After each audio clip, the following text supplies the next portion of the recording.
Welcome to exam सहपाठी। आज के इस डेली घटना चक्र और समसामयिकी सार की क्लास में हम लोग महत्वपूर्ण करंट अफेयर्स और जीके का रिवीजन कर रहे हैं। ये हमारा 89th सीरीज़ है। ये हमारे सारे एग्जाम्स के लिए इंपॉर्टेंट होगी क्योंकि करंट अफेयर्स और जीके सभी एग्जाम्स में पूछी जाती हैं। अगर आप यहाँ पे पहली बार आए हैं तो यूट्यूब पे हमें सब्सक्राइब कर सकते हैं। इसके अलावा टेलीग्राम, इंस्टाग्राम और फेसबुक पे हमें फॉलो कर सकते हैं। तो आइए स्टार्ट करते हैं। सबसे पहले देखते हैं महत्वपूर्ण करंट अफेयर्स और जीके के रिविजन्स को। ठीक है। प्रधानमंत्री नरेंद्र मोदी के द्वारा गंगा एक्सप्रेसवे और गंगा एक्सप्रेसवे की कुल लंबाई कितनी है, ये भी आपको याद रखना है। 594 किलोमीटर इसकी लंबाई है। किसकी? गंगा एक्सप्रेसवे की। तो गंगा एक्सप्रेसवे की आधारशिला कहाँ से रखी गई नरेंद्र मोदी के द्वारा? तो ये रखी गई थी शाहजहांपुर से। ठीक है ना। और गंगा एक्सप्रेसवे का निर्माण कहाँ से कहाँ तक किया जाएगा? तो ये आपका कहाँ से जो है, मेरठ से प्रयागराज तक जो है, इसकी जो है कुल लंबाई कितनी होगी ये भी आपको बताई गई, 594 किलोमीटर। ठीक है ना। तो मेरठ से प्रयागराज तक ये बनाया जाएगा। और इसकी लागत कितनी आएगी, यानी कि कितना पैसा खर्च होगा? तो 36,200 करोड़ रुपए कुल इसमें खर्च होंगे गंगा एक्सप्रेसवे के निर्माण में। इसके अलावा एक पॉइंट और याद रखेंगे कि गंगा एक्सप्रेस वे जो है ये कुल कितने शहरों से होकर के गुजरेगा? तो कुल 12 जो है आपके जिलों से होकर के गुजरेगा। कौन कौन से हैं? मेरठ, हापुड़, बुलंदशहर, अमरोहा, संभल, बदायूं, शाहजहांपुर, हरदोई, उन्नाव, रायबरेली, प्रतापगढ़ और प्रयागराज। तो आपका मेरठ से जो है प्रयागराज तक ये बनाया जा रहा है। ठीक है। तो कुल आपके 12 जिलों से होकर के ये गुजरेगा गंगा एक्सप्रेस वे। 594 किलोमीटर इसकी लंबाई है। 36,200 करोड़ रुपए इसको बनाने में लगाए जाएंगे। किस राज्य के प्रसिद्ध मिथिला मखाना को हाल ही में जीआई टैग दिया गया? तो मिथिला मखाना किस राज्य का है? तो ये है आपके बिहार राज्य का। गोल्डन पिकॉक पर्यावरण प्रबंधन पुरस्कार 2021 से किसे सम्मानित किया गया? तो गोल्डन पिकॉक पर्यावरण प्रबंधन पुरस्कार जो है 3 बार से लगातार steel authority of India limited यानी कि सेल को जो है प्रदान किया जा रहा है। सेल की वर्तमान में अध्यक्ष कौन है? अगर आपको पता हो तो आप कमेंट करके जरूर बताएंगे। ठीक है। हाल ही में चिली के सबसे युवा राष्ट्रपति कौन बने हैं? तो चिली के जो सबसे युवा राष्ट्रपति बने हैं उनका नाम है गैब्रियल बोरिक। ठीक है ना। चिली क्या है? एक देश है। और यहाँ के सबसे युवा राष्ट्रपति अभी हाल ही में बने हैं Gabriel boric. BrahMos supersonic cruise missile बनाने वाली ब्रह्मोस एरोस्पेस लिमिटेड का मुख्य कार्यकारी अधिकारी और प्रबंध निदेशक यानी कि सीईओ और एमडी जो है किसे नियुक्त किया गया है ब्रह्मोस एरोस्पेस लिमिटेड का? तो ये नई नियुक्ति आप याद रखेंगे, अतुल दिनकर राणे इनका नाम है। ठीक है ना। अतुल दिनकर राणे इन्हें जो है आपका नया सीईओ और एमडी बनाया गया है। ठीक। अगला है हमारा, बैडमिंटन वर्ल्ड फेडरेशन एथलीट आयोग के सदस्य के रूप में किस भारतीय खिलाड़ी को नियुक्त किया गया है? तो इसमें कुल 6 खिलाड़ी होते हैं, 6 सदस्य होते हैं। ठीक है ना। और जिनमें से एक आपका सदस्य कौन है? तो वो आपकी पीवी सिंधु हैं। ठीक। तो बैडमिंटन वर्ल्ड फेडरेशन के लिए एथलीट आयोग की सदस्य में पीवी सिंधु को भी शामिल किया गया है। नेक्स्ट हमारा है, प्रधानमंत्री नरेंद्र मोदी ने ब्लॉकचेन आधारित डिजिटल डिग्री का शुभारंभ कहाँ से किया? तो ब्लॉकचेन पे आधारित अभी आपको बताया गया था क्या होता है आपका, जैसे कि क्रिप्टो करेंसीज होती हैं वो किस टेक्नोलॉजी पे आधारित होते हैं? तो ब्लॉकचेन टेक्नोलॉजी पे आधारित होती हैं। ठीक है ना। तो ब्लॉकचेन टेक्नोलॉजी पर आधारित डिजिटल डिग्री का भी शुभारंभ कहाँ से किया गया नरेंद्र मोदी के द्वारा? तो ये किया गया आईआईटी कानपुर से। ठीक है ना। इसके अलावा आईआईटी में जो है प्रधानमंत्री ने क्या किया था, वहाँ पर मेट्रो का भी शुभारंभ किया था, जो कि पहले फेज में कितनी आपकी लंबी थी? ये 32 किलोमीटर उसकी लंबाई थी कानपुर मेट्रो की। ठीक है ना। नेक्स्ट हमारा है, दिसंबर 2021 में ब्रिक्स न्यू डेवलपमेंट बैंक में शामिल होने वाला नवीनतम देश कौन सा है? तो ब्रिक्स न्यू डेवलपमेंट बैंक जो है ये ब्रिक्स देशों का बैंक है। और इनमें जो है आपके गैर ब्रिक्स देश भी शामिल हुए हैं। और जो नवीनतम देश शामिल हुआ है वो कौन सा है? वो है आपका इजिप्ट यानी कि मिस्र। ठीक है ना। नेक्स्ट हमारा है, दिसंबर 2021 में भूटान ने किस देश के प्रधानमंत्री को अपना सर्वोच्च नागरिक सम्मान प्रदान किया? तो भूटान ने अपना सर्वोच्च नागरिक सम्मान जो है ये भारत के प्रधानमंत्री नरेंद्र मोदी को प्रदान किया है। ठीक है ना।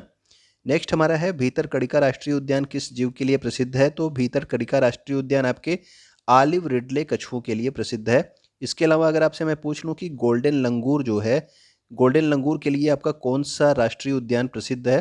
ठीक। तो आप लोग कमेंट करके बताएंगे कि गोल्डन लंगूर के लिए कौन सा राष्ट्रीय उद्यान प्रसिद्ध है, आपको बताया गया है। थालघाट दर्रा जो है किसको किससे जोड़ता है? तो थालघाट दर्रा मुंबई को नासिक से जोड़ता है। और भोर घाट दर्रा मुंबई को किससे जोड़ता है? पुणे से जोड़ता है। ठीक है ना। इसके अलावा जो है साउथ में एक और दर्रा है जिसका नाम है पाल घाट दर्रा। अगर आपको पाल घाट दर्रे के बारे में कोई जानकारी हो तो आप कमेंट करके बताएंगे। ठीक। नेक्स्ट हमारा है, कैंसर के प्रति जागरूकता पैदा करने के लिए होप एक्सप्रेस किस राज्य के द्वारा प्रारंभ की गई थी? तो कैंसर के लिए जागरूकता पैदा करने के लिए ये आपकी प्रारंभ की गई थी होप एक्सप्रेस, किस राज्य के द्वारा?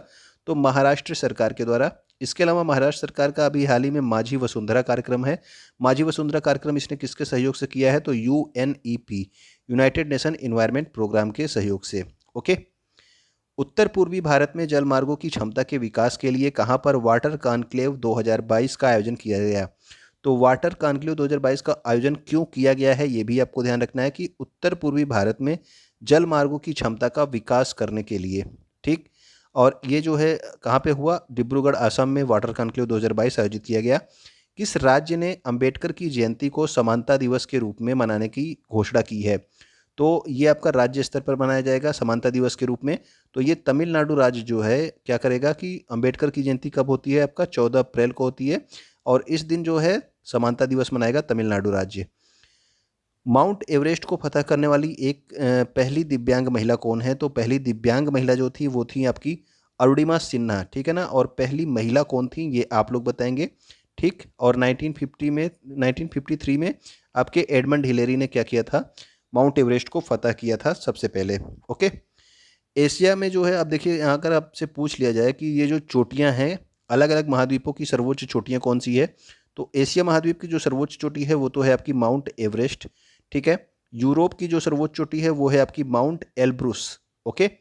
उत्तरी अमेरिका की सर्वोच्च चोटी का नाम है माउंट मैकिनले, और इसको माउंट डेनाली भी कहा जाता है। दोनों नाम आप याद रखेंगे, मैकिनले और डेनाली, कोई भी नाम आपको एग्जाम में मिल सकता है।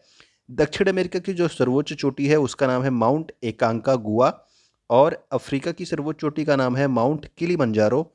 अब ऑस्ट्रेलिया की जो सर्वोच्च चोटी है वो है आपका माउंट कोसियुस्को, और अंटार्कटिका की सर्वोच्च चोटी माउंट विल्सन मैसिफ। ठीक है ना।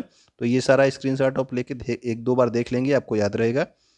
सबसे गर्म ग्रह कौन सा है? तो सबसे गर्म ग्रह जो होता है वो होता है आपका शुक्र ग्रह। ठीक है ना। शुक्र ग्रह क्या होता है? ये आपका सबसे गर्म ग्रह होता है। नेक्स्ट हमारा है सूर्य के अध्ययन के लिए पार्कर सोलर प्रोब मिशन किसके द्वारा भेजा गया? तो पार्कर सोलर प्रोब मिशन भेजा गया है नासा के द्वारा। जबकि सूर्य के अध्ययन के लिए आदित्य L1 मिशन किसके द्वारा भेजा गया? तो आदित्य L1 मिशन किसका है? इसरो का है। ठीक है ना। सूर्य के अध्ययन के लिए सूर्य के पास दोनों ही भेजे गए हैं आपका। पार्कर सोलर प्रोब नासा का है, और आदित्य L1 किसका है? इसरो का। इसरो के द्वारा चंद्रयान फर्स्ट को कब प्रक्षेपित किया गया था? तो जो चंद्रयान फर्स्ट था ये 2008 में गया था। 22 अक्टूबर 2008 को इसको प्रक्षेपित किया गया था। और किस रॉकेट से? तो PSLV C11 रॉकेट से इसे प्रक्षेपित किया गया था। इसरो के द्वारा मंगलयान को कब प्रक्षेपित किया गया? तो उसके बाद 5 नवंबर 2013 में इसरो ने PSLV C25 रॉकेट से मंगलयान को प्रक्षेपित किया था, और पहली ही बार में जो है मंगलयान को जो है सफलता प्राप्त हुई थी। ठीक है ना। 5 नवंबर 2013 में मंगलयान। इसके बाद चंद्रयान 2 जो है इसरो ने भेजा कब? तो 22 जुलाई 2019 को भेजा, और इसके लिए GSLV Mark 3 M1 जो है ये आपका रॉकेट से इसको भेजा गया था 22 जुलाई 2019 को। ये आपका पूरी तरह से सफल नहीं हुआ था। इसमें जो है आपका क्या था, एक रोवर जो है था, और एक क्या था वो क्या कहते हैं उसको, लैंडर और रोवर। ओके। तो लैंडर और रोवर था इसमें। नेक्स्ट हमारा है भारत का प्रथम मानवयुक्त अंतरिक्ष मिशन कौन सा है? तो प्रथम मानवयुक्त अंतरिक्ष मिशन जो है ये आपका गगनयान है। ये आपका लेटेस्ट है, इसको आप जरूर याद रखेंगे। और गगनयान के लिए भी हाल ही में विकास इंजन का भी सफल परीक्षण किया गया था। ठीक है। तो विकास इंजन का सफल परीक्षण और प्रथम मानवयुक्त अंतरिक्ष मिशन गगनयान है। ओके, याद रखेंगे। नेक्स्ट हमारा है हाल ही में tree city of the world में किन दो भारतीय शहरों को चुना गया है? तो tree city of the world के लिए मुंबई और अहमदाबाद शहर जो है भारत से चुने गए हैं। ठीक है। 2021 के लिए है ये tree city of the world 2021। अब देखते हैं अभी हाल ही में जिन राज्यों में चुनाव हुए थे इनके जो है मुख्यमंत्री, राज्यपाल और वहाँ पे कितनी विधानसभा सीटें हैं। तो उत्तराखंड में कुल 70 विधानसभा सीटों के लिए चुनाव हुए थे, और वहाँ के मुख्यमंत्री कौन बनाए गए? पुष्कर सिंह धामी। वहाँ की राज्यपाल कौन है? तो उत्तराखंड के राज्यपाल हैं जनरल गुरमीत सिंह। पंजाब में कुल 117 सीटों के लिए चुनाव हुए, 117 विधानसभा सीटों के लिए, और जहाँ पे मुख्यमंत्री कौन बनाए गए? तो वो बनाए गए भगवंत मान। और राज्यपाल कौन है वहाँ के? पंजाब के राज्यपाल हैं बनवारी लाल पुरोहित। इन्होंने जो है शपथ दिलाई। नेक्स्ट हमारा है गोवा के जो है कितनी सीटों पर चुनाव हुए? तो कुल 40 विधानसभा सीटों पर चुनाव हुए थे गोवा में, और यहाँ के मुख्यमंत्री का नाम है प्रमोद सावंत। और राज्यपाल कौन बने? तो राज्यपाल बने हैं PS श्रीधरन पिल्लई। ठीक है। तो गोवा में जो है राज्यपाल बने हैं PS श्रीधरन पिल्लई, राज्यपाल थे यहाँ पे। मुख्यमंत्री बने हैं आपके प्रमोद सावंत। ओके। मणिपुर में कुल 60 विधानसभा सीटों के लिए चुनाव हुए और यहाँ के मुख्यमंत्री बनाए गए आपके एन बीरेन सिंह। और आपका राज्यपाल कौन बना, तो राज्यपाल कौन है, तो यहाँ के राज्यपाल हैं मणिपुर के ला गणेशन। उत्तर प्रदेश में कुल 403 विधानसभा सीटों के लिए चुनाव हुए और यहाँ के मुख्यमंत्री जो है फिर से बनाए गए योगी आदित्यनाथ। और राज्यपाल यहाँ की कौन है, तो आनंदीबेन पटेल ही हैं। नेक्स्ट हमारा है अंतर्राष्ट्रीय श्रमिक दिवस कब मनाया जाता है, तो अंतर्राष्ट्रीय श्रमिक दिवस होता है आपका 1 मई को। विश्व हाथ स्वच्छता दिवस यानी कि हैंड जो है आपका हाइजीन डे आपका 5 मई को होता है। विश्व जैव विविधता दिवस कब मनाया जाता है, तो ये 22 मई को मनाया जाता है। इसके अलावा तंबाकू निषेध दिवस कब होता है, तो ये होता है आपका 31 तो आइए आज देखते हैं 7 मई 2022 के महत्वपूर्ण करंट अफेयर्स को। भारत की पहली आदिवासी स्वास्थ्य वेधशाला यानी कि ट्राइबल हेल्थ ऑब्जर्वेटरी की स्थापना की घोषणा किस राज्य के द्वारा की गई, तो पहली आदिवासी स्वास्थ्य वेधशाला भुवनेश्वर उड़ीसा में स्थापित की जाएगी। जम्मू कश्मीर के लिए परिसीमन आयोग की रिपोर्ट आई है। तो परिसीमन आयोग जो है हमेशा इंपॉर्टेंट होता है पॉलिटी के लिए, आप जरूर याद रखेंगे ये सारे पॉइंट। तो जो जम्मू कश्मीर के लिए परिसीमन आयोग बना था इसके अध्यक्ष कौन थे, तो वो थे आपके रंजन प्रकाश देसाई। ठीक है, नाम याद रखेंगे आप लोग। विधानसभा सीटें जो है इन्होंने कितनी निर्धारित की जम्मू कश्मीर के लिए, तो कुल 90 विधानसभा सीटें निर्धारित की गई हैं, जिनमें से 43 विधानसभा सीटें कहाँ की हैं, जम्मू की। और कश्मीर में कुल 47 विधानसभा सीटें होंगी। ठीक है ना, तो ये सारे के सारे पॉइंट इंपॉर्टेंट है, इनको जरूर याद रखना क्योंकि आपके अगले जो है पॉलिटी के क्वेश्चंस में ये आपको शामिल मिल सकते हैं एग्जाम में। एसटी के लिए कितनी सीटें आरक्षित की गई, तो कुल 9 सीटें जो हैं एसटी के लिए आरक्षित की गई।